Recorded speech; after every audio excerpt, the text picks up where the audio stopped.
The sleek Kalthori ships appeared in Earth's sky without warning. Their silver hulls gleamed in the sunlight as they positioned themselves around the planet. These weren't small vessels. Each one stretched longer than 3 Earth aircraft carriers placed end to end. They moved with silent precision, like hunters circling their prey. On Earth's orbital defense station, Admiral Ta stood rigid before the massive viewport. His weathered face betrayed no emotion, but his hands gripped the railing tightly. Behind him, technicians whispered nervously as they tracked the alien armada. "Sir, we count 17 major vessels and numerous smaller craft," reported Lieutenant Da. "They've established positions over major cities." The admiral nodded. "And our fleet." All vessels accounted for and awaiting orders. Earth's fleet consisted of 12 military satellites, 3 small battle cruisers, and a handful of exploration vessels hastily retrofitted with weapons. Against the alien armada, they looked like rowboats facing battleships. "Incoming transmission, Admiral," called the communications officer. "They're requesting permission to send a diplomatic party to the station." "Granted," Admiral Ta said after a moment's hesitation. "Alert Captain Kim to meet me in Docking Bay 3. The Kalthori shuttle that docked was beautiful and terrifying. Smooth curves with no visible seams, propelled by technology that left no energy signature their instruments could detect. When the hatch opened, Earth had its first view of an alien species. Ambassador Vrek stood nearly 7 feet tall, with gray-blue skin stretched over a slender frame. 4 large eyes arranged in a diamond pattern dominated a face with no visible nose and a small, lipless mouth. He wore robes of shifting colors that seemed to flow like liquid. "Welcome to Earth Space Command," Admiral Ta said, stepping forward with Captain Ju-won Kim at his side. Captain Kim was the youngest station commander in Earth's history, but her calm demeanor made her seem older than her 34 years. Her dark uniform contrasted with her confident stance as she assessed the aliens. The ambassador bowed slightly. "Your hospitality honors the Kalthori Confederation." His voice had an odd musical quality, words precisely formed despite the strange mouth. As they walked through the station, Vrek studied the human technology with 4 blinking eyes. "Remarkable progress for such a young species," he commented, pausing before a window that displayed Earth's orbital infrastructure. "Primitive vessels," he added, gesturing toward a small exploration ship passing below. "Your species has barely left its cradle." Captain Kim's expression remained neutral. "We're young as a spacefaring civilization, but eager to learn." "Indeed," Vrek replied, his upper eyes narrowing slightly while the lower ones widened, an expression neither human could interpret. "The Confederation offers protection to developing worlds such as yours." Admiral Ta's jaw tightened almost imperceptibly. "Protection from what, Ambassador?" "The galaxy is vast and filled with dangers," Vrek said smoothly. "Many civilizations don't survive their first century among the stars without guidance." The diplomatic team led Vrek and his 2 silent assistants to the conference room. As they walked, Captain Kim caught Admiral Ta's gaze.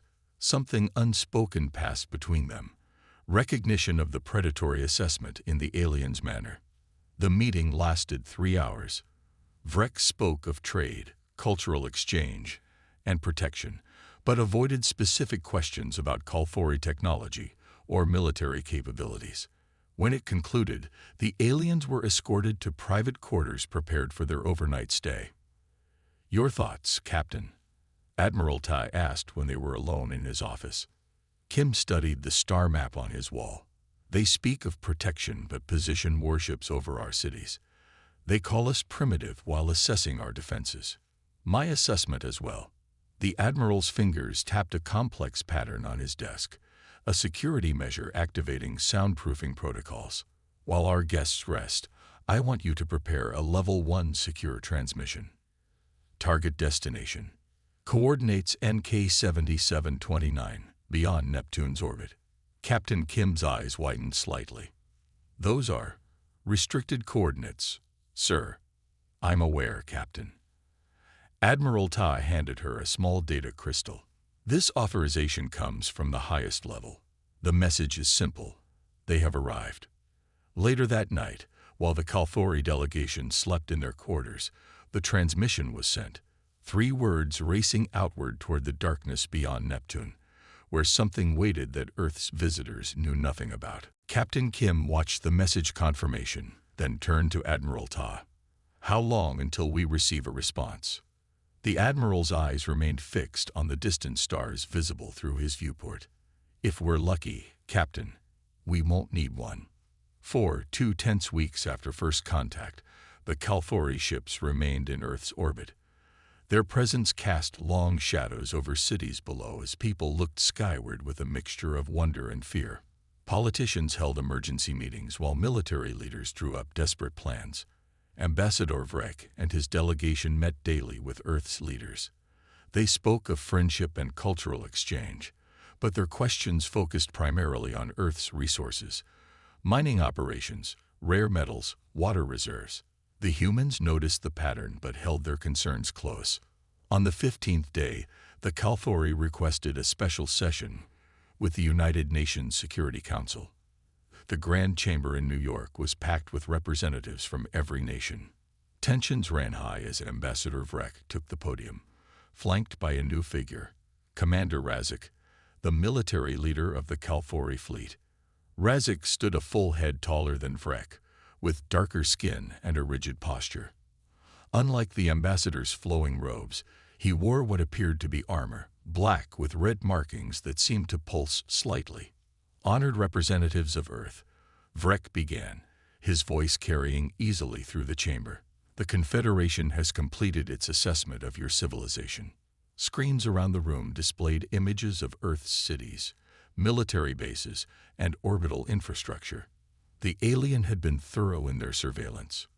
"Earth will become a protectorate of the Confederation," Vrek announced without preamble. "You will provide resources according to our quotas. In exchange, we will offer limited technological guidance suitable for your developmental stage." The room erupted in shouts and protests. The Secretary General raised her hands for quiet. "Ambassador Vrek," she said firmly, "Earth is a sovereign planet. We welcome friendship and trade, but not subjugation. We must respectfully decline your offer."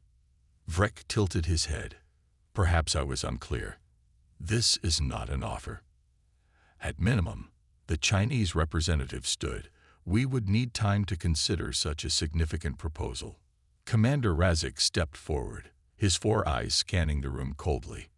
"Your consideration is noted but unnecessary." He raised a small device and touched its surface.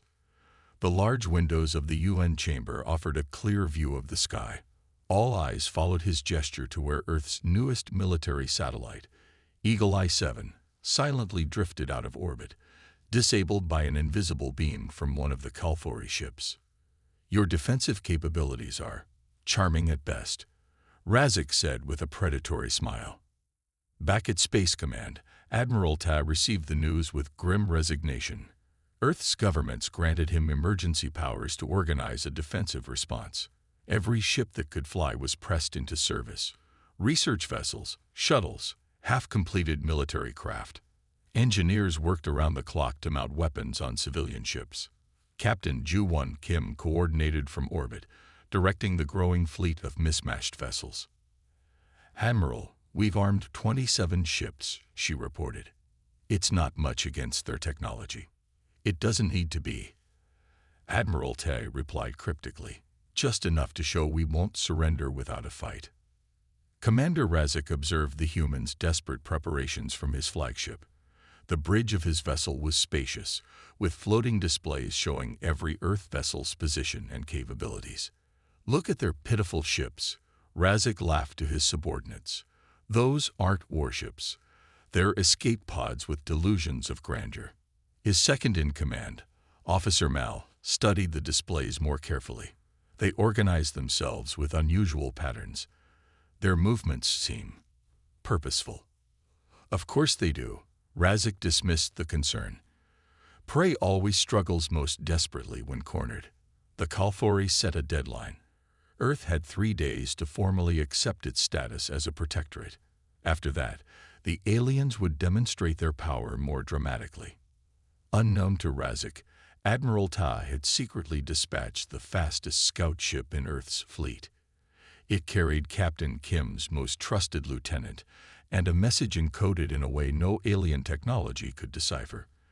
The tiny vessel slipped past the Kalfori blockade, its advanced stealth systems, far beyond what the aliens believed humans possessed, rendering it invisible.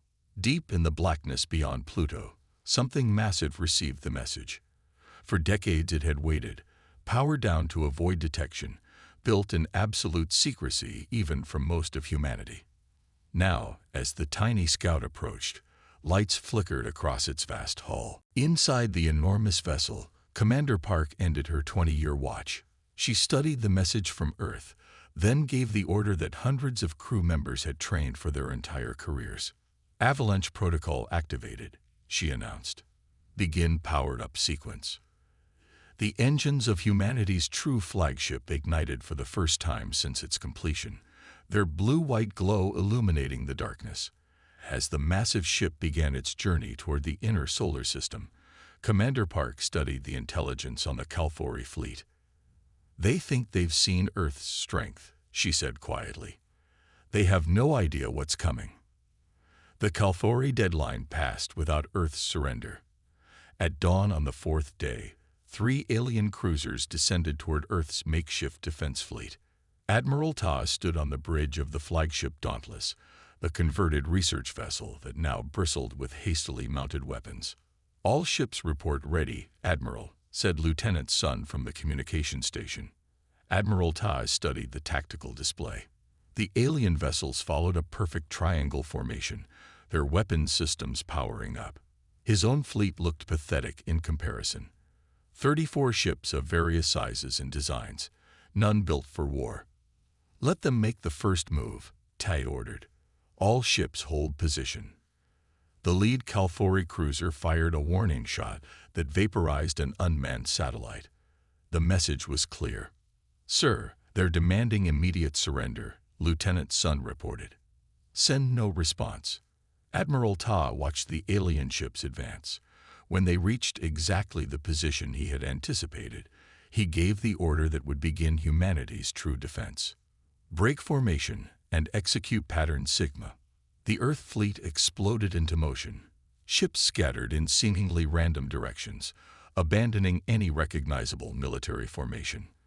The Kalfori cruisers hesitated, their targeting systems tracking multiple vessels simultaneously. "What are they doing?" Commander Razik demanded on the bridge of his flagship. "This is not proper combat." The Earth vessels darted in unpredictable patterns. Some approached the alien ships only to veer away at the last second. Others released clouds of debris that confused Kalfori sensors. 3 small shuttles zipped between the massive cruisers, too quick and small to target effectively. When the Kalfori finally fired, their powerful weapons mostly hit empty space. The few Earth ships that were struck had already evacuated most crew to safer vessels. "These humans fight like insects," Razik complained to his bridge crew. "No honor, no proper formations." His weapons officer looked confused. "Sir, our targeting systems are designed for conventional space combat. These patterns are illogical." A small Earth vessel suddenly appeared behind the 3rd Kalfori cruiser and fired a concentrated electromagnetic pulse before darting away. The cruiser's rear shields flickered momentarily. "Damage," Razik demanded. "Minimal, sir, but they shouldn't have technology that can affect our shields at all." On Earth, deep beneath the surface of Seoul, Director Hana Park coordinated global efforts from an underground command center. Screens around her showed evacuation protocols in progress. Civilians quietly moving to hardened shelters beneath major cities. "Status report on Mars colony," she asked her assistant. "Partial evacuation complete. Critical personnel have relocated to the subsurface habitats." Director Park nodded grimly. Their intelligence indicated the Kalfori might target Mars next. The colony's defenses were minimal, but the most essential people and research had been moved to hidden facilities. In Geneva, Earth's diplomatic team continued meeting with Ambassador Vrek. They asked endless questions about the Protectorate status, requested clarification on resource quotas, and raised procedural issues that required consultation with absent officials. These delays served no purpose. Vrek finally snapped, his 4 eyes blinking in irritation.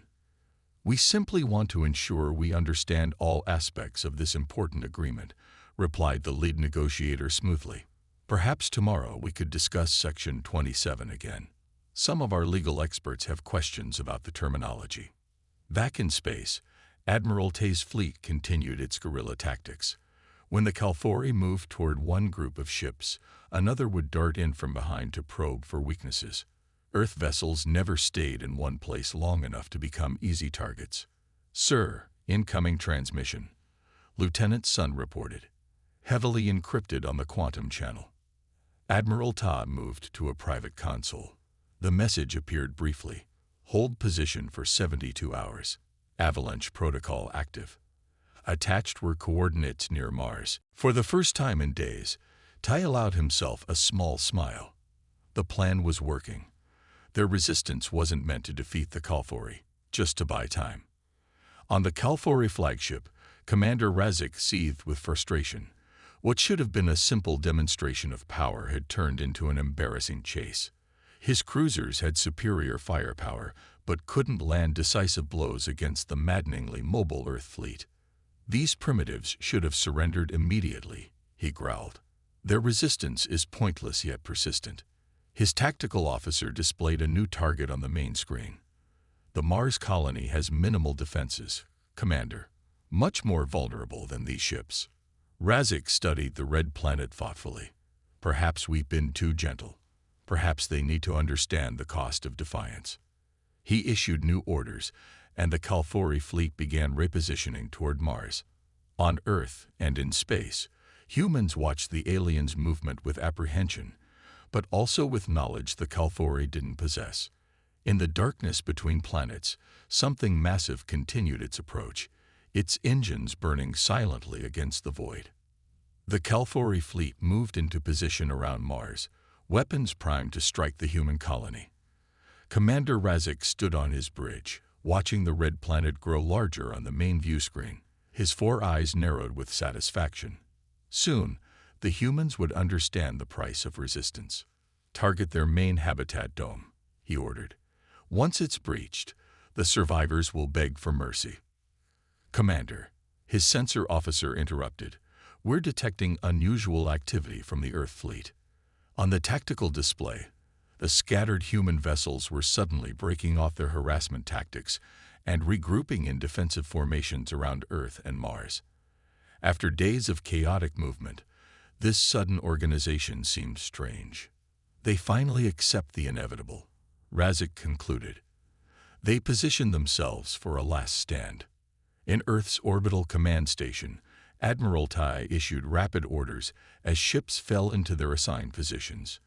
His weathered face showed no emotion, but his eyes held a gleam of anticipation. Lieutenant, who monitored the long-range sensor station, watching for the signal they had been waiting for. Suddenly, his screen lit up with alerts.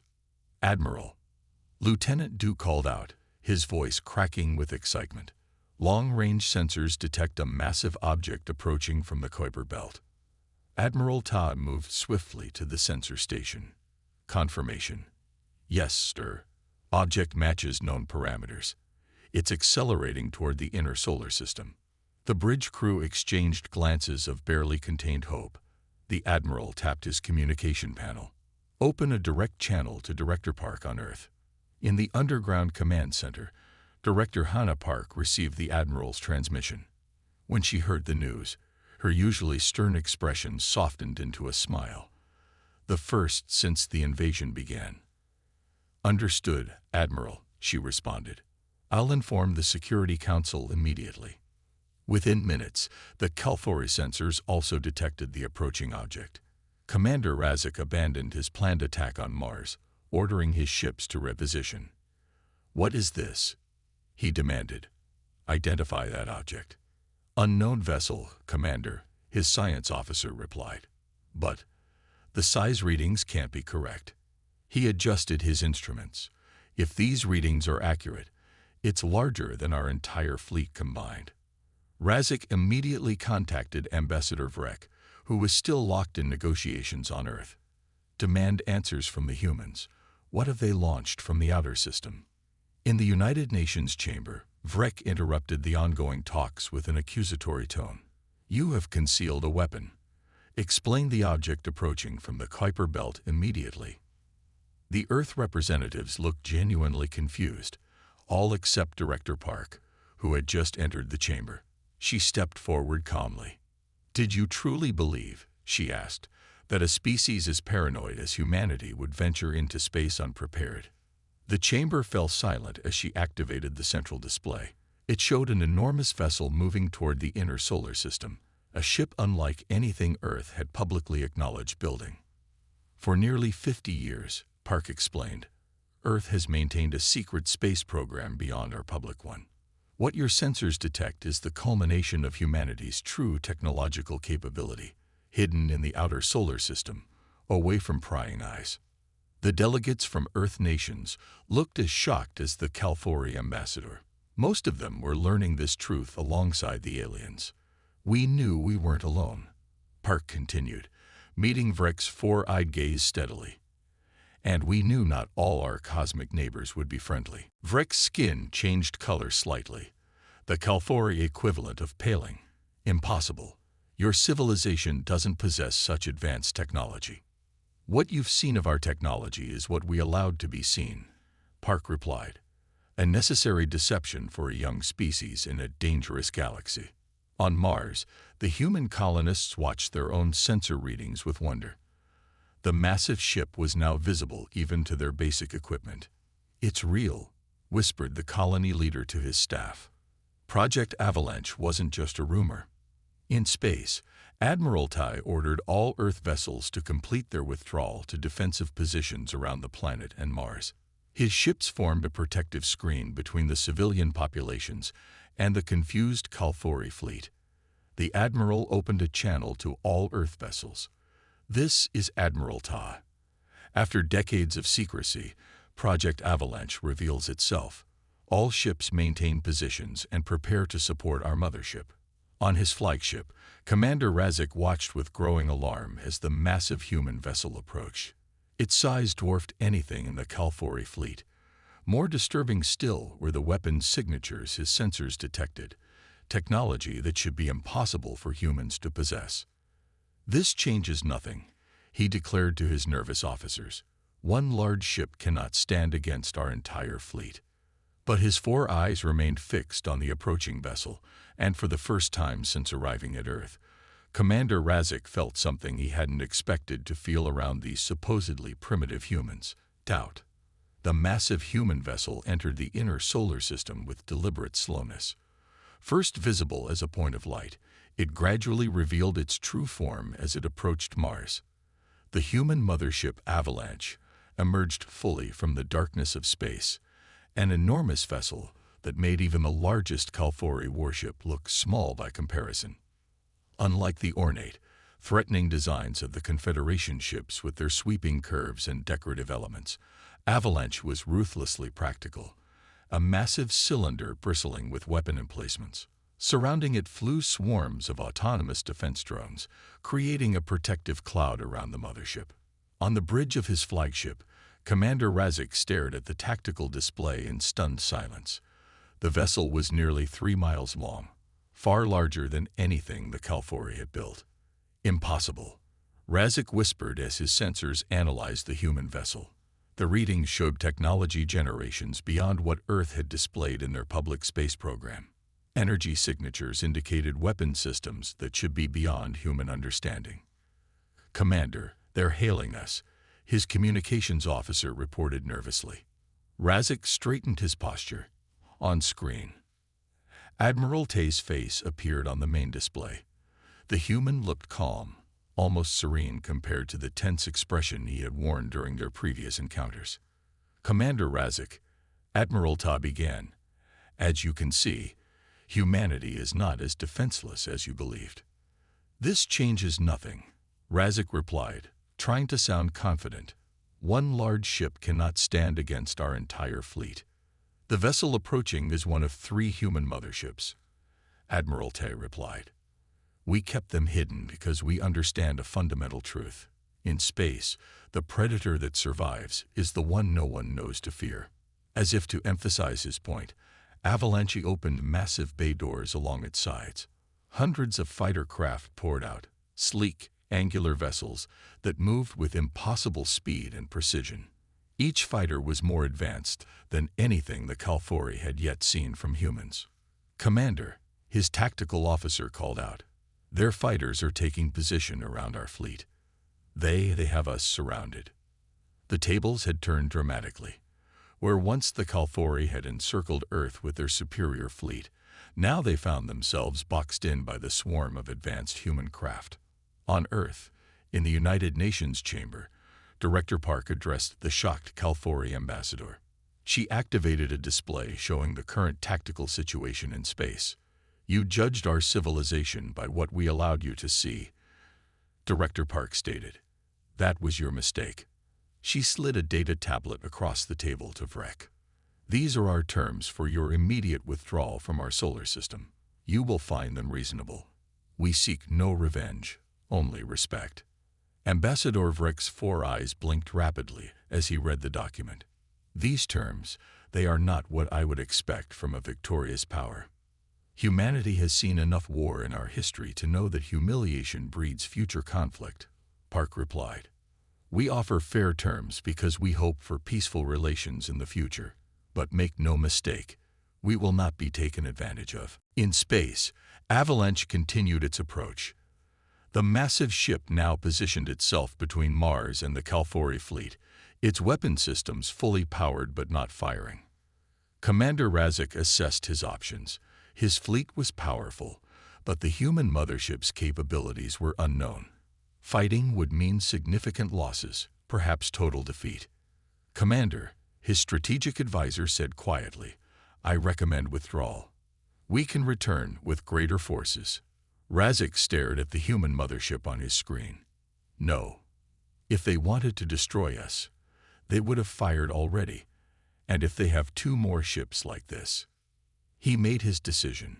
Signal the ambassador. Tell him to accept their terms. The Kalphori fleet began powering down weapon systems and adjusting course away from Mars. As they prepared for departure, Razik reflected on the lesson his people had learned. Never judge a species by their public face, especially one that evolved as both predator and prey, with millennia of warfare behind them and a deeply ingrained suspicion of outsiders. On the bridge of Avalanche, Commander Park joined Admiral Ta via hologram.